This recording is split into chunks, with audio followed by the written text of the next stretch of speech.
So there was a man. His name was Ajay. One day it happened that some women came to see them. They seemed very depressed. So Buddha asked, "Why are you so sad?" They said, "Oh, Buddha, we are tired of our husbands. We want a divorce."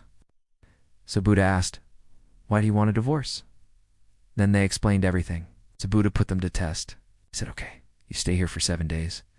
If within 7 days, if you feel that you want to return back to your husbands, then you may go back.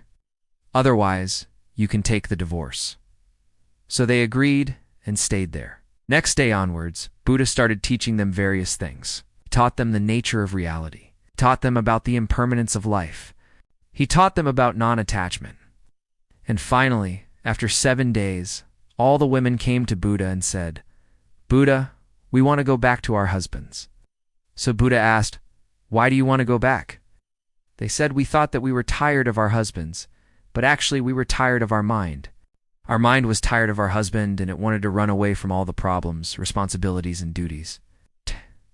But after staying here for 7 days and listening to your teachings, we realized that running away from our problems won't solve any problem. It will create more problems.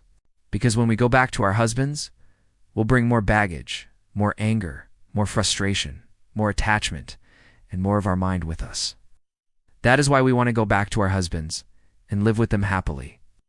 So Buddha blessed them and sent them back to their husbands. Friends, what is the lesson here? Whenever you face problems in your life, whenever you feel fed up with your life, instead of running away from your problems, try to understand the real cause of your problems. Because sometimes our mind runs away from our problems, just like these women. Our mind wants to enjoy happiness, pleasures, and other facilities of life, but doesn't want to do the duties and responsibilities of life. Doesn't want to follow discipline. That's why our mind becomes tired. That's why we feel fed up with our life. But friends, life is full of ups and downs. You cannot always remain happy. Sometimes you will have to suffer. Sometimes you will have to work hard. This is the law of life. You cannot always enjoy the fruits of life. Sometimes you will have to plant the trees as well. But our mind is very weak. It cannot differentiate between what is right and what is wrong. It always wants to do the easiest thing. It always wants to enjoy the fruits without planting the tree. But friends, life doesn't work like this. You have to work hard. You have to face problems. And then only you will be able to enjoy the fruits of your hard work. This is the law of nature. This is the law of life. That is why the second arrow of suffering is far more painful than the first arrow.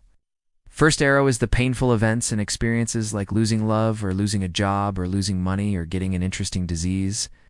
These are the first arrows of life which can hurt you and can make you cry. But the second arrow is the reaction to the first arrow, is the interpretation of the first arrow. Second arrow is the thoughts which come in our mind, which can make the first arrow 1,000 times more painful. When someone scolds you unnecessarily or misbehaves with you, that is the first arrow. But the second arrow is your reaction to that person's behavior. If you become angry, if you start criticizing that person, if you start feeling sorry for yourself, then you will suffer more. You will prolong your pain. But if you become calm, if you try to understand the situation, then the pain will go away. As you can see in this picture, the old man is pointing towards the moon, but his finger is in the way. We cannot see the moon. Similarly, our mind is pointing towards the ultimate reality, but our mind is in the way. And we keep on suffering because of our mind. So the second arrow is far more painful than the first arrow. So we should always be careful about our second arrow, our reactions, our thoughts. Always remember that you are the master of your thoughts. You are the master of your mind. You can always be in control of your mind. You are not a slave of your mind. Don't let your mind rule over you. Keep your mind under control and always remember that your thoughts can make your life heaven or hell. So friends, this was the story for today. I hope you liked the story. If you really did, then show your support.